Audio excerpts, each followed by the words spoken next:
podemos dizer que o ensino de Lacan vai sufriendo en el percurso de su elaboración diferentes transformações.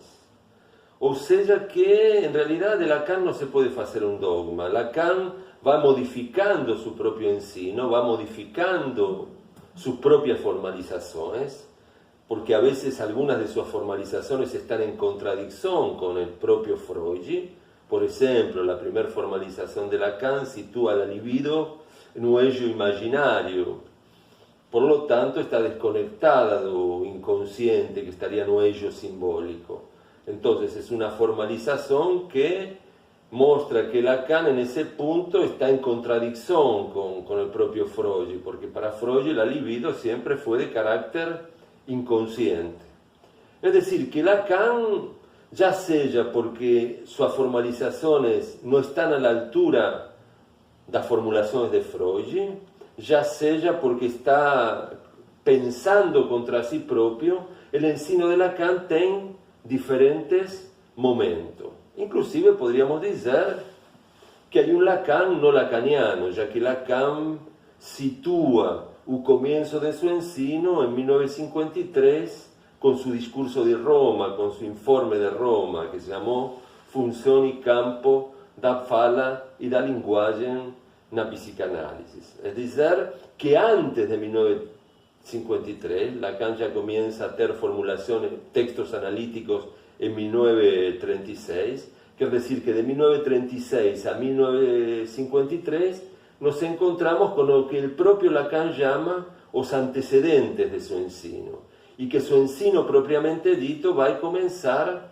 en 1953, y que este ensino, como venía diciendo, va a tener diferentes transformaciones. De este ensino no se puede hacer un dogma, porque Lacan, como decía antes, está siempre pensando contra sí propio. Después vamos a encontrarnos un tercer Lacan que va a dar lugar a gozo, que es el Lacan claramente del seminario Secchi, donde va a opor, de un lado va a situar lo imaginario y lo simbólico, y de otro lado va a situar el gozo macizo, el das dingi, a coisa. Esto lo encontramos en el seminario Secchi. Ya en el seminario 10, en el seminario 11, vemos un Lacan que fragmenta ese gozo macizo, que lo parcializa con ya en ese momento su clara formalización del objeto A como un objeto real. Entonces ya le queda mortificado por la lenguaje y un resto de gozo articulado a las zonas erógenas. Ese Lacan es el que va a formalizar as duas operações de causação do sujeito, alienação, separação. Después nos vamos a encontrar un Lacan que va a falar ya de un gozo discursivo, que va a introducir su teoría de los 4 discursos, el discurso do mestre, el discurso universitario, el discurso de histeria, el discurso analítico, es decir, que va a tener una teoría. Ese Lacan posterior al Mayo francés del 68 va a tener una teoría de un lazo social y va a mostrar a psicanálisis como el aveso del discurso do mestre.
si bien es cierto por un lado que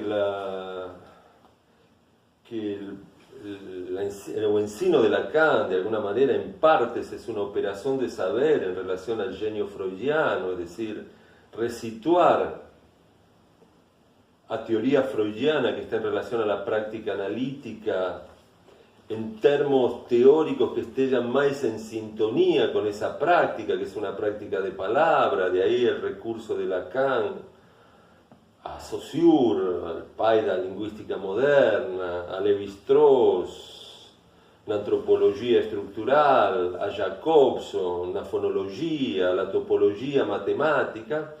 Si bien es cierto que a partir de estas herramientas Lacan hace una operación de saber en relación al genio freudiano, podemos decir que el ensino de Lacan va sufriendo en el percurso de su elaboración diferentes transformaciones. O sea que en realidad de Lacan no se puede hacer un dogma. Lacan va modificando su propio ensino, va modificando sus propias formalizaciones, porque a veces algunas de sus formalizaciones están en contradicción con el propio Freud. Por ejemplo, la primera formalización de Lacan sitúa la libido en un ello imaginario. Por lo tanto, está desconectada do inconsciente, que estaría en un ello simbólico. Entonces, es una formalización que muestra que Lacan en ese punto está en contradicción con el propio Freud, porque para Freud la libido siempre fue de carácter inconsciente. Es decir, que Lacan, ya sea porque sus formalizaciones no están a la altura de las formulaciones de Freud, ya sea porque está pensando contra sí propio, el ensino de Lacan tiene diferentes momentos. Inclusive podríamos decir que hay un Lacan no lacaniano, ya que Lacan sitúa el comienzo de su ensino en 1953 con su discurso de Roma, con su informe de Roma, que se llamó Función y campo da fala y da linguagem na psicanálisis. Es decir, que antes de 1953, Lacan ya comienza a tener formulaciones, textos analíticos en 1936, quiere decir que de 1936 a 1953 nos encontramos con lo que el propio Lacan llama los antecedentes de su ensino, y que su ensino propiamente dito va a comenzar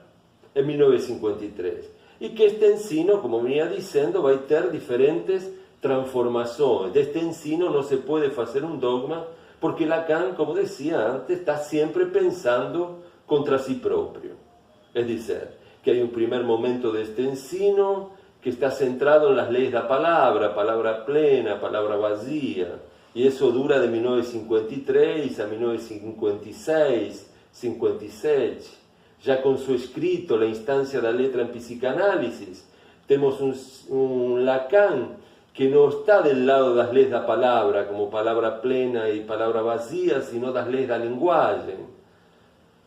Metáfora y metonimia, es un Lacan que va a decir que el síntoma es metafórico, que el deseo es metonímico. Después vamos a encontrarnos un tercer Lacan que va a dar lugar al gozo, que es el Lacan claramente del seminario Secchi, donde va a opor, de un lado va a situar lo imaginario y lo simbólico, y de otro lado va a situar el gozo macizo, el das dingi, a coisa. Esto lo encontramos en el seminario Secchi. Ya en el seminario 10, en el seminario 11, vemos un Lacan que fragmenta ese gozo macizo, que lo parcializa con ya en ese momento su clara formalización del objeto A como un objeto real. Entonces ya le queda un das dingi, a coisa, el das dingi mortificado por la lenguaje, y un resto de gozo articulado a las zonas erógenas. Ese Lacan es el que va a formalizar as duas operações de causação do sujeito, alienação, separação. Después nos vamos a encontrar un Lacan que va a falar ya de un gozo discursivo, que va a introducir su teoría de los 4 discursos, el discurso de un mestre, el discurso universitario, o discurso de histeria, o discurso analítico, es decir, que vai ter una teoría. Ese Lacan posterior al Mayo francés del 68 vai ter una teoría do lazo social e vai mostrar a psicanálise como el avesso do discurso do mestre.